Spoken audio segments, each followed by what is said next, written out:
Sir live आहात. पहिली प्रक्रिया हीच आहे की आज मी तिसऱ्या वेळेला राज्यसभेचं नॉमिनेशन भरलेलं आहे, फॉर्म भरलेला आहे. मी लोकसभेमध्ये 3 वेळेला निवडून आलेलो होतो आणि राज्यसभेमध्ये तिसऱ्यांदा निवडून येण्याची संधी मला मिळालेली आहे. कदाचित रिपब्लिकन पार्टी ऑफ इंडियाच्या कोणत्याही नेत्याला तिसऱ्या वेळेला राज्यसभा मिळाली नसेल, म्हणजे राज्यसभेवर आपले काही नेते होतेही, पण पहिल्यांदा मला अशा पद्धतीची संधी मिळालेली आहे. नरेंद्र मोदीजी, अमित शहा यांनी माझ्याबद्दल अत्यंत चांगला विचार केलेला आहे. देवेंद्र फडणवीस यांचा प्रयत्न मला राज्यभर आणण्याचा होता आहे आणि त्यामुळं मला आणि माझी जी जनता जी आहे, ही माझी जनता देशभरातली, महाराष्ट्रातली खुश आहे आणि लोकांच्यावर होणारा अन्याय जो आहे तो दूर करण्यासाठी मी संघर्ष केलेला आहे आणि मला सामाजिक न्याय आणि अधिकारी मंत्रालयाची जबाबदारी दिलेली आहे नरेंद्र मोदी साहेबांनी. त्यामुळे सामाजिक न्यायाच्या बरोबर आर्थिक न्याय देण्याची भूमिका माझी आहे आणि या देशातल्या संपूर्ण गरिबांना न्याय देण्यासाठी मला ही संधी मिळालेली आहे आणि मी नक्कीच भारताच्या विकासासाठी, महाराष्ट्राच्या विकासासाठी मी सातत्यानं प्रयत्न करत राहणार आहे आणि महाराष्ट्रातल्या आमदारांनी मला तिसऱ्यांदा या ठिकाणी राज्यसभेवर पाठवलेलं आहे आणि मला तर राज्यसभेवर बीजेपीनी पाठवले.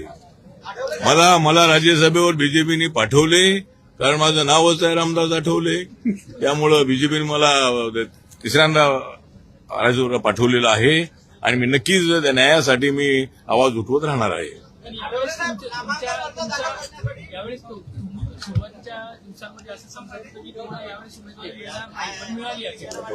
नाही, सुरुवातीला वर असं काही नाही. मला पूर्णपणे विश्वास होता की मी नरेंद्र मोदींच्या मंत्रिमंडळामध्ये आहे.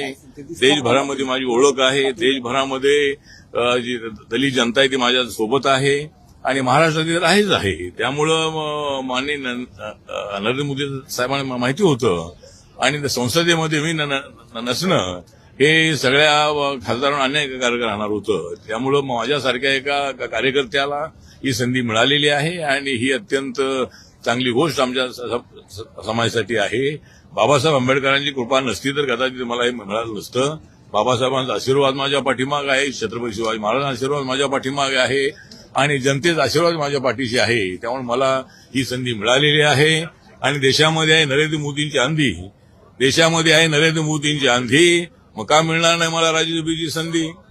त्यामुळे राज्यसभेची संधी मला मिळालेली आहे आणि त्याचा उपयोग मी अत्यंत चांगल्या पद्धतीने करणार आहे.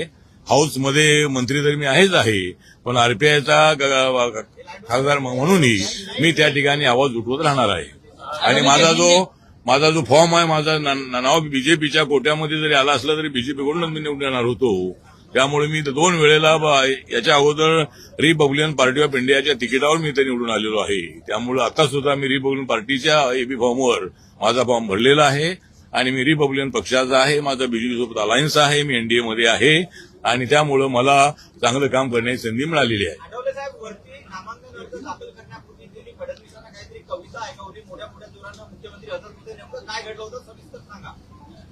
नाही, कविता म्हणजे आता आम्ही बसलो होतो त्यावेळी मी सांगितलं की आजचा मला आगळा वेगळा दिसतो आहे क्षण. आजचा मला आगळा वेगळा दिसतो आहे क्षण कारण देवेंद्र फडणवीस यांच्या कपड्यांचा, त्यानंतर विनोद तावडे यांच्या जॅकेटचा, आशिष शेलार यांच्या जॅकेटचा आणि बावनकुळे यांच्या जॅकेटचा आणि माझ्या शर्टाचा जो रंग आहे तो आहे रिपब्लिकन. आमच्या सगळ्यांचा रंग आज होता रिपब्लिकन, म्हणूनच आजचा आगळा वेगळा होता क्षण. मला नरेंद्र मोदींनी दिलेलं आहे राज्यसभेचं धन, मला नरेंद्र मोदींनी दिले आहे राज्यसभेचं धन आणि म्हणूनच माझं आणि माझ्या सगळ्यांचं खुश आहे मन. तर हे मी त्यांना सांगितलेलं होतं आणि मी काम करत राहणारा मी कार्यकर्ता आहे. नेता मी अजिबात नाही, कार्यकर्ता म्हणून माझं पद मोठं आहे. मला राज्यसभा मिळाली किंवा नाही मिळाली तरीही राज्यसभा मिळाल्यामुळं मला अजूनही देशभरामध्ये फिरता येणार आहे, काम करता येणार आहे आणि माझं मंत्रिपद जे आहे, राज्यसभा मिळाली नसती तर मला मंत्रिपदाचा राजीनामा द्यावा लागला असता. त्यामुळं मी नरेंद्र मोदींच्या मंत्रिमंडळामध्ये असणं हे बीजेपीच्या एनडीएच्या फायद्याचं आहे.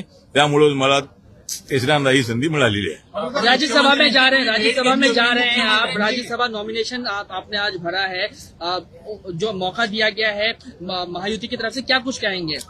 मतलब महायुति की तरफ से यही कहेंगे कि मुझे राज्यसभा में भेजने का प्रयत्न देवेंद्र फडणवीस साहब का था और माननीय नरेंद्र मोदी साहब, अमित शाह साहब और जो हमारे नितिन नवीन जी जो अभी नई पार्टी के अध्यक्ष बने हैं, सबकी भावना थी कि भाई मेरे जैसा एक कार्यकर्ता जो है कार्यकर्ता संसद में होना चाहिए और मुझे तीसरी बार मतलब राज्यसभा में जाने का मौका मिला है और इसीलिए मुझे लगता है कि मैं देश के लिए काम करता रहूंगा, महाराष्ट्र के लिए काम करता रहूंगा, मेरे दलित जनता के लिए काम करता रहूंगा, झुग्गी झोपड़ी लोगों को न्याय देने के लिए मैं काम करता रहूंगा। तो इसीलिए मुझे काम करने का मौका मिला है। मंत्री पद तो मेरे पास सही है, लेकिन राज्यसभा ना होती तो मेरा मंत्री पद जाता था। तो इसीलिए मैं सभी लोगों के लिए काम करता रहूंगा और नरेंद्र मोदी जी का जो विजन है, देश को डेवलपमेंट की दिशा से आगे बढ़ाना है, देश की इकोनॉमी 4 नंबर से 3 नंबर पर लानी है, उसके लिए गरीबों को गरीबी से हटाना होगा और हर गांव की इकोनॉमी डेवलप करना होगा। उसके लिए मैं काम करता रहूंगा। नीतीश कुमार के रूप में आपको नया साथी मिलने जा रहा है। हाँ, तो मतलब नीतीश कुमार जी के माध्यम से तो हमें एक अच्छा मिल रहा है राज्यसभा में साथी। नीतीश कुमार के माध्यम से हमें बहुत ही अच्छा मिल रहा है राज्यसभा में बहुत बड़ा साथी, लेकिन मेरे पास नहीं है हाथी। तो जो हाथी है वो मायावती के पास है, मेरा हमारा हाथी। तो ठीक बात है। तो नीतीश कुमार जी बहुत एक्सपीरियंस आदमी है। वो मतलब 20 साल तक बिहार के मुख्यमंत्री रहे हैं। इसके पहले वो एनडीए में जब अटल बिहारी वाजपेयी जब प्राइम मिनिस्टर थे तब नीतीश कुमार जी रेल मंत्री थे, वो एनडीए में थे और आज भी वो एनडीए में है। इसका हमको बहुत बड़ा गर्व है। उन्होंने बिहार के डेवलपमेंट के लिए बहुत अच्छा काम किया है। 20 साल तो वहां के मुख्यमंत्री रहे हैं, तो उनका हमको राज्यसभा में बहुत अच्छा उपयोग होगा। पुराना साथी वापस मिल रहा है, खुशी है इस बात की? पुराना साथी वापस मिल रहा है? हाँ, मतलब पुराना साथी वापस मिल रहा है ना, वो तो हमारे साथ थे ही, मतलब हमारे साथ थे ही। नीतीश कुमार जी सोशलिस्ट लीडर है और वो एनडीए में है। मैं अम्बेडकराइट हूँ, वो सोशलिस्ट है और हम सब लोग मिलकर देश को आगे बढ़ा रहे हैं और देश खुशहाली से आगे बढ़ेगा, ऐसा हमें पूरा विश्वास है। अटल जी, सबसे अहम सवाल, कहा जा रहा है कि बीजेपी की लिस्ट में आपका नाम आया, मतलब आप बीजेपी के उम्मीदवार हो, लेकिन एबी फॉर्म किसका भरा? आपने अपनी पार्टी का भरा कि बीजेपी का? मैंने वही तो मैंने बोला ना, मैं 2 बार जो राज्यसभा में आया था, मैं आरपीआई की टिकट पर आया था। बीजेपी का कोटा मतलब बीजेपी के एमएलए से मैं चुनकर जाने वाला हूँ, इसीलिए मेरा नाम बीजेपी अनाउंस करेगी एज एनडीए करके। इसीलिए बीजेपी के लिस्ट में मेरा नाम इसलिए आया है कि मैं बीजेपी के सपोर्ट से चुनकर आने वाला हूँ। लेकिन मैं 2 बार रिपब्लिकन पार्टी के टिकट पर ही मेरा फॉर्म भरा था और आज भी Republican party of India K ticket per he Maine form भरा है, लेकिन बीजेपी के सहयोग से मैं चुनकर आने वाला हूँ। इसीलिए मतलब मेरा नाम पार्लियामेंट में राज्यसभा में आरपीआई करके होता है, इसीलिए मैं मेरे पार्टी के टिकट पर मैं मेरा फॉर्म भरा है और मैं रिपब्लिकन पार्टी का हूँ और मैं बीजेपी के साथ मैं एनडीए में हूँ। लेकिन क्या बीजेपी का व्हिप आपको लागू होगा राज्यसभा के सदन में? हाँ? बीजेपी का व्हिप आपको लागू होगा? नहीं, बीजेपी का व्हिप लागू होगा क्योंकि मैं बीजेपी के साथ में हूँ, मैं एनडीए में हूँ। तो मतलब व्हिप का तो विषय टेक्निकल होगा, लेकिन मैं कोई उनके विरोध में जाने का विषय नहीं है। जब तक बीजेपी मेरे विरोध में नहीं है तो मैं उनके विरोध में क्यों जाऊंगा? तो बीजेपी अगर मेरे साथ है तो मैं भी उनको साथ हूँ और मोदी जी का एजेंडा डेवलपमेंट का है और इसीलिए डेवलपमेंट के लिए मैं भी काम करने वाला का कार्यकर्ता हूँ। तो इसी तरह हम आगे बढ़ेंगे। एक सवाल था कि जिसके साथ भी आप होते हैं, अब तक इतिहास है, महाराष्ट्र में भी उसकी सरकार रहती है, केंद्र में उसकी सरकार रहती है और आप साथ में होते हैं। माइती को या मोदी या शाह को डर लग रहा था कि आप नहीं होंगे तो सरकार कहीं गिर न जाए, ऐसा कुछ? नहीं, मुझे गिरने का विषय नहीं है। मेरे पार्टी का वैसा एक भी एमएलए नहीं है, लेकिन बात सही है कि सभी लोगों ने मान्य किया है। कांग्रेस पार्टी के लोगों ने मान्य किया था बहुत बार। विलासराव देशमुख जी जब थे, सुशील कुमार शिंदे जी जब सीएम थे और पवार साहब भी जब सीएम थे, तब भी उन्होंने कई बार अपनी भूमिका रखी थी कि आठवले की पार्टी जिनके साथ होती है उनको सत्ता मिलती है। जब मैं भीम शक्ति शिव शक्ति के प्रयोग के बाद बाला साहब ठाकरे जी के आह्वान पर मैंने बीजेपी शिवसेना के साथ ऐलान किया था और तब भी मतलब यहाँ कांग्रेस सत्ता जाकर बीजेपी की सत्ता शिवसेना की सत्ता आई थी, अपनी महायुति की सत्ता आई थी। तो महाराष्ट्र की राजनीति ऐसे ही, मैं जिनके साथ जाता हूँ उनको सत्ता मिलती है और मैं जिनके विरोध में जाता हूँ उनको सत्ता से बाहर होना पड़ता है। तो ये महाराष्ट्र का पॉलिटिकल इतिहास है और इसीलिए बीजेपी भी जानती है, कांग्रेस पार्टी भी जानती है, लेकिन मैं कांग्रेस तरफ जाने वाला नहीं हूँ। वहां जाकर कुछ मिलने वाला नहीं है, और इसीलिए मैं बीजेपी के साथ हूं, मैं एनडीए में हूं और मेरा काम चल रहा है। मेरे पास कार्यकर्ताओं की बड़ी टीम है, हमारे आरपीआई में जरूर अपने ग्रुप है, लेकिन रिपब्लिकन पार्टी गली गली में, गांव गांव में मेरे साथ वर्कर है। हमारा वोटिंग में कम होता है, लेकिन किसको चुनकर देना है और किसको सत्ता में लाना है, ये जिम्मेदारी मेरे ऊपर होती है। और मैं जिनके साथ रहता हूं उनके साथ मैं प्रामाणिकता से मैं रहता हूं और उनको सत्ता मिलती है। एक प्रश्न म्हणजे भाजपच्या राज्यसभेवर जाणार आहेत, मात्र एबी फॉर्म हा नेमका कोणाचा लावलेला आहे, कशा पद्धतीनं? तर आज मी जो फॉर्म भरलेला आहे, याच्या अगोदर मी 2 वेळेला 2014 मध्ये आणि 2020 मध्ये 2 वेळेला मी भारतीय जनता पार्टीच्या सहकार्याने, त्यांच्या पाठिंब्याने 2 वेळेला मी राज्यसभेवर गेलो होतो आणि त्यावेळेला मी रिपब्लिकन पार्टी ऑफ इंडियाचा एबी फॉर्म वापरला होता।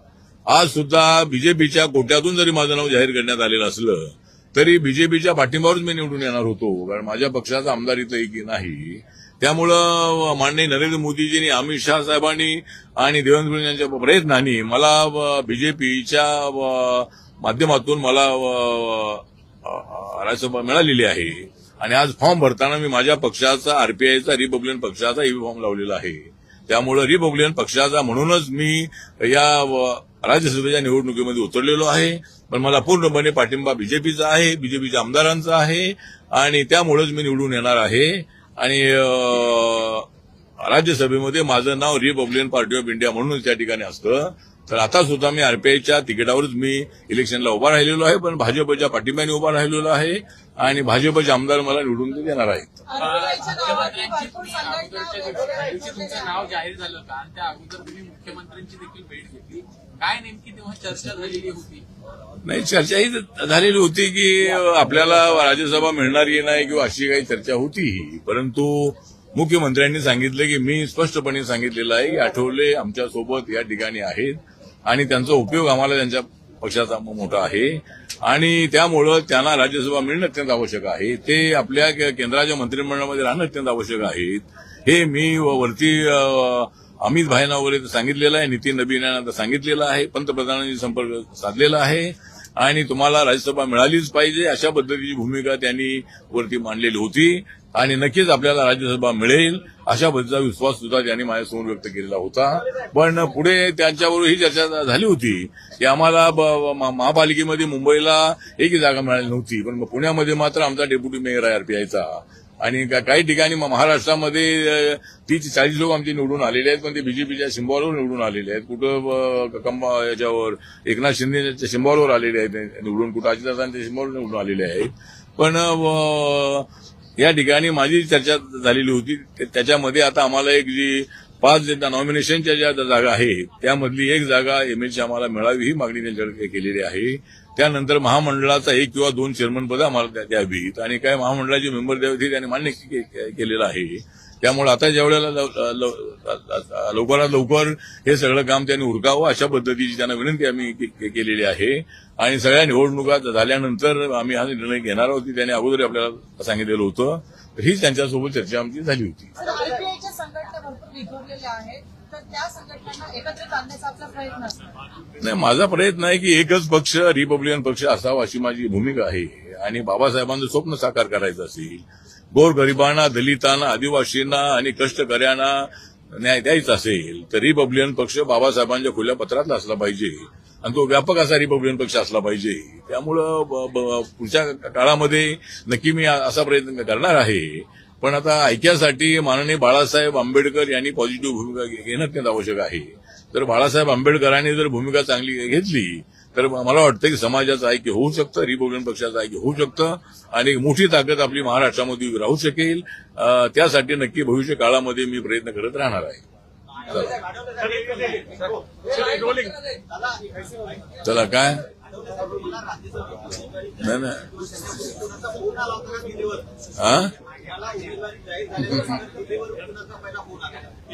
मला दिल्लीवरून पहिला फोन आला, अमित भाईंचा फोन आला, अमित शहा साहेबांचा फोन आला आणि तो बरोबर 11 वाजता मला फोन आला आणि 11 वाजता फोन बरं झालं, जर 12 वाजता फोन आला असता तर तो पण मला 11 वाजता अमित भाईंचा फोन आला आणि अमित भाईंनी सांगितलं की तुमचं नाव निश्चित करण्यात आलेलं आहे, पण लवकर ते जाहीर होणार आहे. ते जाहीर होण्याच्या अगोदर कोणाला सांगू नका, पण तुमचं नाव आपण या लिस्टमध्ये घेतलेलं आहे आणि तुम्ही राज्यसभेवर तिसऱ्यांदा येणार आहात, अशा पद्धतीनं अमित भाईंनी मला फोन करून सांगितलेलं होतं. हा